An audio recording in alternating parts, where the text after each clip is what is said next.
à tous, bienvenue dans cette édition. Où que vous vous trouvez en ce 18 juillet, consacrez 67 minutes de votre journée pour servir les autres et le bien public. C'est une invite des Nations Unies en souvenir des 67 années de militantisme de Nelson Mandela. La lutte contre les changements climatiques nous interpelle tous. Des solutions existent et de bons réflexes peuvent réduire les émissions de gaz à effet de serre. Un projet du Fonds mondial se propose de sensibiliser sur l'environnement. Bien gérer son temps de travail permet de gagner en efficacité et en productivité. Comment faire pour mieux disposer de son temps? La réponse dans cette édition.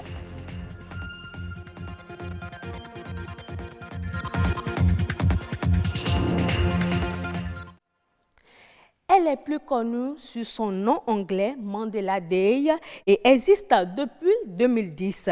La journée internationale Nelson Mandela, célébrée le 18 juillet de chaque année, a été déclarée par les Nations Unies en l'honneur du travail effectué par l'ancien président sud-africain en faveur de la paix et de la liberté. C'est aussi une journée pour renouer notre attachement aux valeurs qui ont inspiré Nelson Mandela. C'est un commentaire sur image de Stéphanie Dekwe-Mandora, présenté par Ulvaïs Balogun.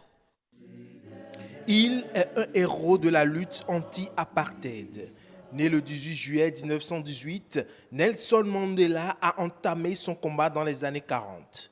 Jeune avocat nègre, il rejoint très tôt le Congrès national africain ANC qui milite pour la défense de la majorité noire privée de ses droits par la minorité blanche. En 1960, l'ANC est dissous. Mandela fonde et dirige alors la branche militaire de l'ANC qui mène au sabotage des installations publiques et militaires du pays. 2 ans plus tard, il est arrêté par la police sud-africaine, puis condamné à la prison et aux travaux forcés à perpétuité lors du procès de Rinovia. Le 2 février 1990, le président Frédéric de Klerk annonce la libération sans condition de ce dernier. Il fut libéré le 11 février 1990 après 27 ans d'emprisonnement. S'inspirant de son courage et de sa compassion, il soutient la réconciliation et la négociation avec le gouvernement d'alors. Il reçut en 1993 le prix Nobel de la paix. Nelson Mandela incarne aux yeux du monde entier des valeurs de pardon et de réconciliation pour avoir arraché l'Afrique du Sud au régime raciste et renoncé à toute vengeance contre la minorité blanche. Au présage de l'héritage qu'il a laissé au monde entier, l'ONU a décrété le 18 juillet, jour de son anniversaire, comme le Mandela Day. Le thème retenu cette année 2019 est « Construire la paix dans l'esprit des hommes et des femmes ». Un thème qui vient mettre en exergue le pardon, acte qui caractérise cet homme.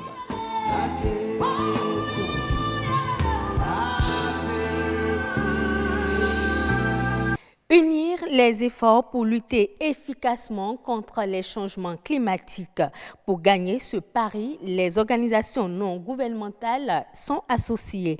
Elles sont appelées à sensibiliser les populations pour un changement de comportement vis-à-vis de l'environnement. Un projet a été initié dans ce sens par le Fonds mondial pour l'environnement et soutenu par le ministère du cadre de vie. Bruno Rotekbo, Gloria Oni. La lutte contre les changements climatiques, la diversité biologique et la dégradation des terres constituent une solution pour le bon rendement des cultures et la protection des sols. Cependant, l'utilisation des produits chimiques non contrôlés représente une menace pour l'écosystème. Lorsque les sols sont dégradés, on ne peut plus faire l'agriculture vraiment de niveau satisfaisant. Or, l'utilisation des produits chimiques non contrôlés peut entraîner vraiment une telle catastrophe, ce qui n'est pas bien pour nous. Ces mêmes produits chimiques déversés dans les cours d'eau produisent des effets catastrophiques au niveau de l'écosystème, notamment les poissons et tout ce que nous avons. Il s'agit donc de porter l'information aux populations qui souffrent des conséquences liées au changement climatique. En réalité, le plus important, c'est que nous puissions élaborer des projets concrets relatifs à l'environnement pour faire en sorte que nos cas de vie et la dégradation de l'environnement ne puissent pas être vraiment assez accentués. surtout tenir compte de la santé de nos populations qui ont besoin d'une meilleure protection de leur cas de vie. Il s'agit pour ces ONG, soit en action ou en plaidoyer, d'aller vers au niveau des autorités locales, des autorités au niveau central également, pour voir dans quelle mesure les amener à prendre en compte tous les accords qui sont signés au niveau international. Et pour y arriver, les organisations non gouvernementales sont appelées à collaborer et à partager leurs expériences dans la mise en œuvre des conventions relatives à l'environnement. Il faut que ces ONG-là, qui sont sur le terrain et qui sont en contact avec les populations, puissent cerner la vision de ce projet et qu'on établisse un lien permanent entre eux afin qu'on ait les feedbacks sur les actions concrètes qu'elles mènent sur le terrain. Ces ONG et acteurs des ministères sectoriels vont élaborer des projets concrets pour amoindrir la dégradation de l'environnement et éduquer les populations à un changement de comportement. Le temps n'est pas extensible et une journée n'a que 24 heures. C'est l'un des vecteurs clés du développement. De sa bonne gestion et de l'importance qui lui sont accordées dépendent le succès tant sur le plan individuel que national. Comment user de son temps et quelles sont les habitudes et petites astuces à intégrer dans notre quotidien pour en faire son allié? Rebecca Adjinako s'est penchée sur la question. Autant qu'ils sont, les Béninois reconnaissent l'importance du temps. Pour moi, le temps est tellement si important que j'arrive même plus à dormir la nuit. Parce que dormir la nuit, ça fait encore perdre de temps. Dès que le temps est parti, vous ne pouvez plus rattraper. Alors si nous ne rattrapons pas l'heure qui passe, nous n'allons pas espérer rattraper le temps qui est passé. Richesse à la portée de tous, le temps passe et se révèle court. Pour atteindre ses objectifs, chacun s'y prend à sa façon. La gestion de mon temps se fait en fonction des tâches que j'ai accomplies. La principale chose que je fais, c'est que j'essaie de me fixer des objectifs. Au vu de ces objectifs, je planifie. Je m'organise bien pour que les objectifs que je me suis fixés soient atteints dans le délai que j'ai imparti pour chaque activité. Je suis consultante en festivité, mais ce qui veut dire que la cérémonie se passe toujours le week-end. Donc on a 48 heures pour satisfaire tout le monde. Et vous savez très bien, la cérémonie africaine avec la multitude de foules, les 48 heures sont insignifiants pour satisfaire mes clients. Donc quand je parle qu'en mangeant même, je calcule mon temps.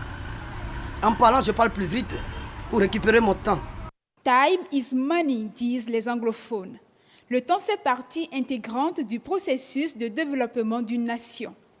L'Institut national de la statistique et de l'analyse économique publie en 2017 que sur 24 heures, seules 3 heures sont optimisées par les Béninois.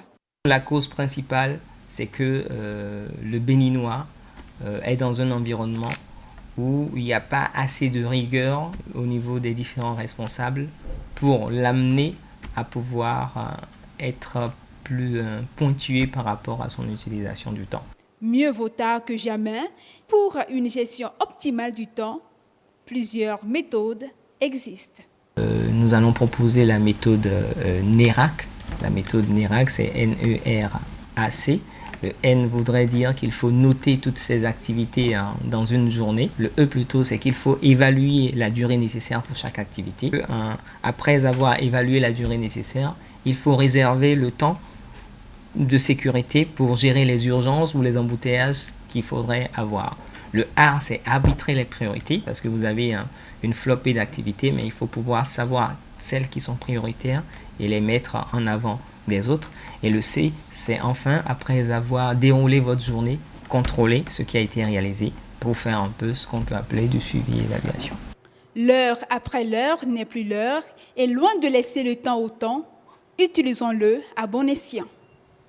Se faire former vous permet d'acquérir des connaissances dans plusieurs domaines, mais se spécialiser dans un domaine précis, c'est l'idéal. Les demandeurs d'emploi ont besoin d'une formation professionnelle adéquate pour être compétitifs sur le marché et pour répondre aux exigences des recruteurs. La formation professionnelle est-elle donc une solution contre le chômage? La réponse dans cette interview réalisée par Samson Thiaumont et Gloria Oni. La formation générale, c'est qu'elle est générale et au bout du compte, vous n'êtes pas en mesure de dire voici ce que j'ai appris et voici ce que je peux faire. Mais la formation professionnelle, elle est spécifique. Voici ce que j'ai appris et ça me permet de faire ça, de faire ça, de faire ça. Parce que tout est question d'objectif professionnel. Qu'est-ce que vous voulez? Quel est votre objectif? Vous voulez aller où? Vous voulez faire quoi?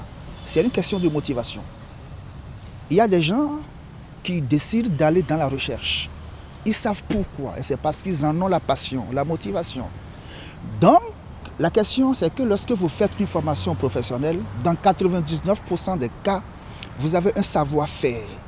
Et c'est grâce au savoir-faire qu'on peut travailler pour son propre compte ou pour le compte d'autrui. Aujourd'hui, lorsque vous embrassez une formation professionnelle, la probabilité pour que vous ne chômiez pas, elle est très forte. Comparé à la formation d'ordre généraliste. Parce que le marché est comment? Lorsque tu cherches du travail, on va te poser une question. Qu'est-ce que tu veux faire? Et ce que tu veux faire, est-ce que tu sais le faire? Est-ce que tu en as les savoir-faire? Toute la question est là. Aujourd'hui, ce que vous avez appris, il faut être en mesure de bien le faire. Parce que vous n'êtes pas le seul sur le marché. Bien le faire, soit pour ton propre compte, alors tu es dans l'auto-emploi, l'emploi indépendant, ou pour le compte d'autrui, et c'est parce que tu sais bien le faire qu'il va te payer un salaire. Hors du Bénin et en Algérie précisément, les autorités envisagent de faire recours aux énergies renouvelables et au nucléaire pour répondre à la dépendance au gaz dans la production électrique. En effet, 45 des 144 milliards de mètres cubes de gaz naturel produits par le pays sont utilisés pour la production électrique. Les autorités comptent réduire et mettre en œuvre ce nouveau plan en s'appuyant sur les compétences internes. L'Algérie ambitionne de mettre en place 22 gigawatts de centrales d'énergie propre d'ici 2030. En 2024, les États-Unis et la Chine deviendront respectivement les plus grands exportateurs et importateurs mondiaux de gaz naturel liquéfié. C'est ce qui ressort de la dernière étude de l'Agence internationale de l'énergie publiée mardi dernier. Selon le document, les exportations américaines de gaz devraient atteindre plus de 100 milliards de mètres cubes et le pays pourrait ainsi déloger les deux leaders de ce segment que sont l'Australie et le Qatar. Pour ce qui concerne la Chine, ses importations dépasseront la barre des 100 000 milliards de mètres cubes. Et ce sera tout pour cette édition. Merci de l'avoir suivi. Prochain rendez-vous de l'information, 19h45.